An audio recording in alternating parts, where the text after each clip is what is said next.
আজকে আমি আমাদের মাননীয় প্রধান উপদেষ্টা প্রফেসর মোহাম্মদ ইউনূসকে উদ্দেশ্য করে কিছু বলতে আসছি। স্যার, আপনি আমাদের পরম শ্রদ্ধাভাজন। স্বাধীনতা যুদ্ধের পরে দেশের সবচেয়ে কঠিন একটা সময় আপনি এই দেশের হাল ধরছেন, কোটি কোটি বীর জনতার ইচ্ছাকে সম্মান জানায়। আপনার সাফল্য এই দেশের আপামর জনগণের সাফল্য। আমাদের প্রিয় মাতৃভূমি বাংলাদেশকে একটা স্বাধীন, সার্বভৌম এবং গণতান্ত্রিক রাষ্ট্র হিসেবে পুনঃপ্রতিষ্ঠিত করতে হলে আপনার সফল হওয়া ছাড়া আমাদের সামনে কিন্তু আর কোনো বিকল্প নাই স্যার। আমাদের পবিত্র অঙ্গীকার হচ্ছে আপনার সাফল্যে সর্বতোভাবে সহায়তা করা। আমি সম্প্রতি বলছি যে দেশে এখন যেহেতু কোনো বিরোধী দল নাই, সেহেতু আমরা একটা গঠনমূলক বিরোধী দলের ভূমিকা পালন করার চেষ্টা করব, অনেকটা শ্যাডো ক্যাবিনেটের মতো। আমরা আপনার সরকারের ভালো কাজগুলির প্রশংসা যেমন করব, তেমনি ভুল ভ্রান্তিগুলো অকপটে তুলে ধরব। আশা করি আমাদের এই সমালোচনাকে ভুল না বুঝে ইতিবাচকভাবে নেবেন। এই কথাটা এইভাবে বলার দরকার ছিল না, কিন্তু বলতেছে এই কারণে যে দুঃখজনক হলেও সত্য, এই দেশে সমালোচনা সহ্য করার সংস্কৃতি এখনো তৈরি হয় নাই। আপনি এই ব্যাপারে পথ দেখাবেন বলে আশা করি। আজ আমাদের সাম্প্রতিক ইতিহাস থেকে কয়েকটা ঘটনার কথা উল্লেখ করব যা আপনার আগামী দিনগুলোর জন্য প্রাসঙ্গিক।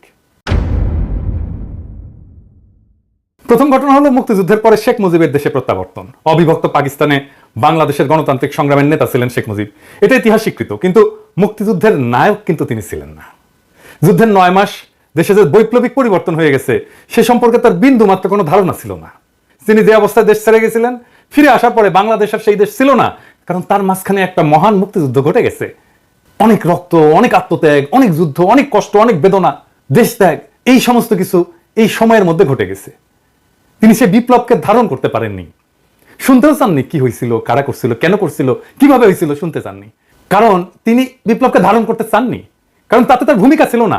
ফলে তিনি চড়ে বসছিলেন উল্টো রথে, এবং এই উল্টো রথে চড়ে বসাটাই এদেশের মানুষের জন্য এমনকি তার জন্য করুণ ফলাফল বয়ে আনছিল। আমরা সবাই জানি, এটা একটা কঠিন সত্য। আপনি স্যার কিছু মনে করেন না, এটার সাথে আপনারও মিল আছে মুজিবের এই ঘটনার সাথে। আপনি কিন্তু আমাদের দ্বিতীয় মুক্তিযুদ্ধের নায়ক না, এর নায়ক আমাদের বীর ছাত্র জনতা। শেখ মুজিব অবিসংবাদিত ছিলেন বলেই 72-এর সবাই তাকে অন্তরের সাথে বরণ করছিল। আপনি সর্বজন গ্রাহ্য বলেই দেশবাসী এবার আপনাকে চাইছে। আমরা আশা করব আপনি মুজিবের মতো ভুল করবেন না। আপনিও যখন বিপ্লব ঘটে আপনি দেশে নাই, আপনি প্যারিসে। আপনি আসছেন বিপ্লব বিজয়ের পরে। তাইলে আপনাকে এখন কি করতে হবে?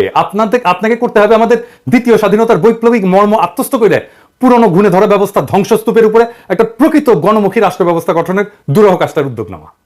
এদেশের মানুষের উপরে বারে বারে চাপাই দেওয়া হয়েছে গণতন্ত্র, রাষ্ট্রবিনাশী, স্বৈরশাসন এবং ফ্যাসিবাদ, যা কেবল জনগণের সকল অধিকার হরণ করে একটা প্রবল দুর্নীতিগ্রস্ত ব্যবস্থাই চালু করেনি, তা এদেশের স্বাধীনতা, সার্বভৌমত্ব, আঞ্চলিক অখণ্ডতা বিপন্ন করছে।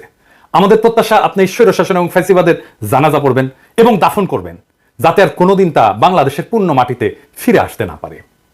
এবার ইতিহাসের দ্বিতীয় ঘটনাটা বলি। আপনি জানেন যে রাষ্ট্রপতি জিয়া হত্যার পরে সেনাপ্রধান এরশাদ তাৎক্ষণিকভাবে ক্ষমতা দখল করেনি। সে সময় মানুষের সেন্টিমেন্ট এমন ছিল যে তাতে তার পক্ষে রাষ্ট্র ক্ষমতা দখল করা সম্ভবই ছিল না। সে ধীরে ধীরে ঠান্ডা মাথায় ক্ষমতা দখলের পরিকল্পনা করে। ঘটনাটা হইতেছে যে পরিকল্পনাটা কিন্তু সে করে না স্যার, করছিল এরশাদ ছিল ভারতের 1 নাম্বার পুতুল। সে কি করছে? সে নতুন রাষ্ট্রপতি নির্বাচন করতে দিছে। যে নির্বাচনে বিজয়ী হয়েছিলেন ভাইস প্রেসিডেন্ট বিচারপতি আব্দুস সাত্তার। প্রেসিডেন্ট সাত্তার আসনে বসার পর থেকে তার শয়তানি শুরু হয়, এরশাদের খেলা শুরু হয়। প্রথমে সে দাবি করে দেশ শাসনে সেনাবাহিনীকে অংশ দিতে হবে। সে প্রস্তাব করে দেশ পরিচালনার জন্য একটা জাতীয় নিরাপত্তা কাউন্সিল গঠন, যার প্রকৃত নেতৃত্ব থাকবে তার হাতে। সে প্রেসিডেন্ট সাত্তারের মন্ত্রীদের কাউকে কাউকে হাত করে নেয়, সরকারের ভিতরে বিভাজনের চেষ্টা করে এবং সফল হয়। কাকে হাত করছিল সে? হাত করছিল স্বরাষ্ট্রমন্ত্রী ডাক্তার আব্দুল মতিনকে, এবং পরে কিন্তু মতিন এরশাদের দলে যে জয়েন করে। প্রেসিডেন্ট সাত্তারের সাথে বিশ্বাসঘাতকতা কইরা এরশাদের সাথে হাত মিলায় এক মন্ত্রী বাড়ি থেকে গালকাটা কামাল নামে এক দুর্বৃত্তকে গ্রেপ্তারের নাটক সাজায়। এটা কিন্তু একটা নাটক ছিল। গালকাটা কামাল কার শিষ্য ছিল সেটাও আমি জানি, যাই হোক সে গল্পে আর না যাই। এই নাটকটা এরশাদের সামরিক কুয়ের পথ প্রশস্ত করে এবং এটা পোস্ট করছিল ডিজিএফআই, সাজাইছিল। এরশাদ ক্ষমতা নেওয়ার আগে বিদেশি দূতদের মধ্যে একমাত্র ভারতীয় রাষ্ট্রদূতের সাথে সাক্ষাৎ করছিল, একমাত্র। এরশাদের পর যে সংসদ নির্বাচন করে তাতে হাসিনার নেতৃত্বে আওয়ামী লীগ হয় বিরোধী দল। এভাবেই ঘুর পথে ভারতের সাহায্যে আওয়ামী লীগ বাংলাদেশের রাজনীতিতে পুনর্বাসিত হয়। এরশাদ হচ্ছে ভারতের 1 নাম্বার পুতুল, আর 2 নাম্বার পুতুল হিসেবে কাজ শুরু করে হাসিনা। পুরা ক্ষমতা সরকারি দল ভারতের, বিরোধী দল ভারতের। এই হইল ভারতের বাংলাদেশের রাজনীতিতে আবার পা ফেলার সূচনা।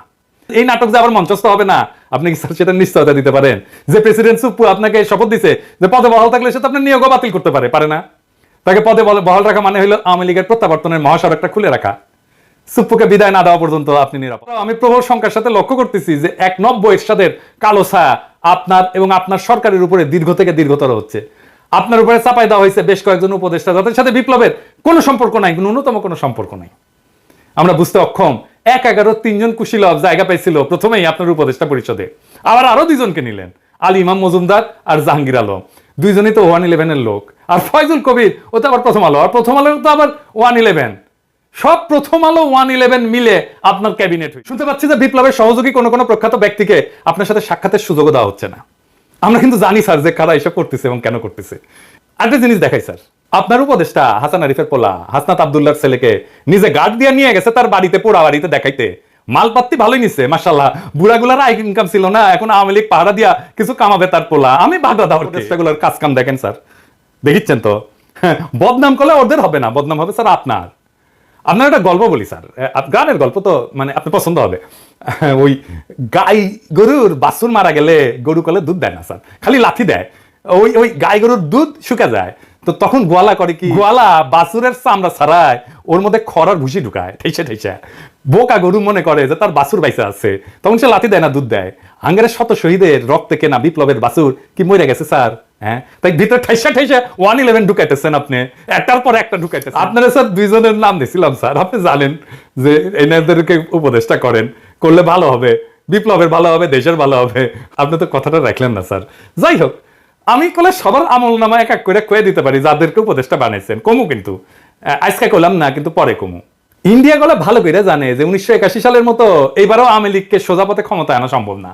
তাই তাদের কাছে বাংলাদেশকে পদতলে রাখার একমাত্র উপায় হচ্ছে এরশাদের মতো ঘুর পথে ক্ষমতায় আসা। এটাই তারা করিচ্ছে। এই জন্যই আপনার ক্যাবিনেটে সব 111 এর লোকজন ঘুর পথে। এই মুহূর্তে এই ধরনের একটা সম্ভাবনার বিরুদ্ধে ব্যবস্থা না নিলে আপনার সরকার অচিরেই বড় ধরনের বিপদে পড়বে। ঢাকায় নিযুক্ত আমেরিকান প্রাক্তন উপরাষ্ট্রদূত বাংলাদেশ প্রেমিক কিন্তু জন ড্যানিলোভিচ, আপনি চেনেন ভালো করে, এমনি এমনি বলেনি যে আর্মির উপর কর্তৃত্ব স্থাপন এই মুহূর্তে আপনার সবচেয়ে বড় প্রয়োজনীয় কাজ। এই কাজটা করেন। ইতিহাসের 3য় ঘটনাটা বলি স্যার। হ্যাঁ, 1996 নির্বাচনের সময় বাংলাদেশের রাষ্ট্রপতি ছিলেন আব্দুর রহমান বিশ্বাস। উনি ছিলেন বিএনপি দ্বারা নির্বাচিত এবং একটা মহল থেকে তাকে সরায় দেওয়ার গুঞ্জন ওঠে। সেই সময় সেনা প্রধান ছিলেন জেনারেল নাসিম। নাসিম সেনা অভ্যুত্থান করার চেষ্টা করে একটা সময়। প্রেসিডেন্ট বিশ্বাস তাৎক্ষণিকভাবে তাকে পদচ্যুত করেন। তার কেশাগ্র স্পর্শ করতে সাহস করে নাই। আপনাকে এই ঘটনা স্মরণ করে দেওয়া প্রয়োজন মনে করতেছি, আপনি বুঝেন আমি কেন এটা বললাম আর কি। সবশেষে ইতিহাস থেকে 4র্থ ঘটনাটা বলি। এটা স্যার তাহলে আপনাকে নিয়ে স্যার, আপনি প্লিজ আমাদের ভুল বুঝবেন না, আমি জানি। আপনি স্যার 11 পরে নাগরিক শক্তি নামে একটা রাজনৈতিক দল গঠন করছিলেন। অনেকে আসছিলেন কিন্তু আপনার পাশে, এইভাবে যে একদিন পরে দেশে একটা সুস্থ ধারার রাজনীতি শুরু হইতে যাচ্ছে। আপনার অনেক সাকসেস দুনিয়াতে, কিন্তু আপনার একটা ফেলিওর ছিল স্যার, আপনার নাগরিক শক্তি, আপনার রাজনীতি করতে পারেন নাই। আপনি কিছুদিন পর দলটা বিলুপ্ত করে দিলেন এবং বললেন যে রাজনীতি আপনার কাজ না, আপনি রাজনীতি থেকে সরে গেলেন, কুইট করলেন। আপনি একটা কাজেই ব্যর্থ হয়েছিলেন, রাজনীতি, রাষ্ট্র পরিচালনার রাজনীতি। কিন্তু স্যার সবচেয়ে বড় রাজনীতি রাষ্ট্র পরিচালনা। ইতিমধ্যে কেউ কেউ আমার কাছে সন্দেহ প্রকাশ করছেন যে অবস্থা প্রতিকূল হইলে আপনি আবারও কুইট করে চলে যাবেন। আমি যদিও এসব বিশ্বাস করি না, তবুও আপনাকে মনে করাই দিচ্ছি যে আপনার চলে যাওয়ার কোনো রাস্তা কিন্তু খোলা নাই স্যার। আপনার দুনিয়াতে পাওয়ার কিছু নাই, এটা সত্য। দুনিয়াতে আপনি যে অসীম সম্মান পাইছেন, আপনি দুনিয়ার বুদ্ধিবৃত্তিক দিকে যেই জায়গায় আছেন, অবস্থান করতেছেন, সেইটার তুলনা বাংলা পৃথিবীতে আর কেউ নাই। কিন্তু এই বিপ্লব যদি ফেল করে স্যার, আপনার কোনো অর্জন কেউ মনে রাখবে না স্যার, আপনার ব্যর্থতা শুধু মনে রাখবে। দুনিয়া সম্পর্কে আপনি আমার চাইতে অনেক বেশি জানেন, মানব চরিত্র সম্পর্কে অনেক বেশি জানেন। আপনি মুরব্বী শুধু না, আপনি আমার গুরুজন। আপনাকে জ্ঞান দেওয়া আমার মানায় না, কিন্তু আমি আপনারে জ্ঞান দিতেছি না স্যার, আপনারে নির্মম রাজনৈতিক বাস্তবতা কইতেছি। আপনার পরম শুভাকাঙ্ক্ষীর মধ্যে পিনাকে এই রাজনীতির পঙ্কিল জটিল পথে দীর্ঘদিন হাঁটছে। আমার কথাগুলো চিন্তা করেন। আপনি যদি ব্যর্থ হন, আপনার কোনো সাফল্য দুনিয়া মনে রাখবে না স্যার, আপনার এই ব্যর্থতার কথা মনে রাখবে। খুবই নির্মম এটা। আপনি নিশ্চয়ই উপলব্ধি করেন যে আপনার সরকার বিফল হলে এই যে আন্দোলনকারী লক্ষ কোটি ছাত্র জনতার কি হবে, এটা জানেন তো স্যার? হয় তারা মারা যাবে, নয়তো আয়না ঘরের মতো বন্দিশালায় ধুকে ধুকে বাকি জীবন কাটাবে। আমাদের সমস্ত স্বপ্ন চূর্ণ বিচূর্ণ করে পরাজিত ফ্যাসিবাদ বহুগুণ নির্মমতা নিয়ে বাংলার মাটিতে আবার ফিরে আসবে। বাংলাদেশের স্বাধীনতা, সার্বভৌমত্ব, আঞ্চলিক অখণ্ডতা চিরতরে হারায় যাবে। সুতরাং বিপ্লবকে সাফল্যের স্বর্ণ শিখরে পৌঁছে দেওয়ার যে পবিত্র দায়িত্ব আপনি গ্রহণ করছেন, তা আপনাকে সম্পন্ন করতেই হবে স্যার। শুরুতেই বিপ্লবকে সুসংহত করতে হবে, ফ্যাসিবাদের ফেলে যাওয়া দোসরদের তাড়াই দিতে হবে ক্ষমতার বলয় থেকে। আমার আবেদন, আপনি অত্যন্ত জরুরি কাজটা সেরে ফেলেন। পুরো সরকারকে আপনার নিজের সরকার হিসেবে সাজায় নেন। ইতিহাসে যে ঘটনাগুলো উল্লেখ করলাম তার সবচেয়ে বড় শিক্ষা হলো যে এই কাজে যে কোনো ধরনের বিলম্ব করা যায়। প্রতি দায়িত্ব গ্রহণ করেন। বিপ্লবী জনতা তাদের সমস্ত ক্ষমতা আপনার উপরে অর্পণ করছে। বিপ্লব সংবিধান স্যার, আপনাকে সংবিধানের পথে যারা হাঁটাচ্ছে তারা বিপ্লবের শত্রু। বিপ্লব যদি ব্যর্থ হয় আমরা কিন্তু উপদেষ্টা মন্ডলীর কাউকে ছাড়বো না স্যার।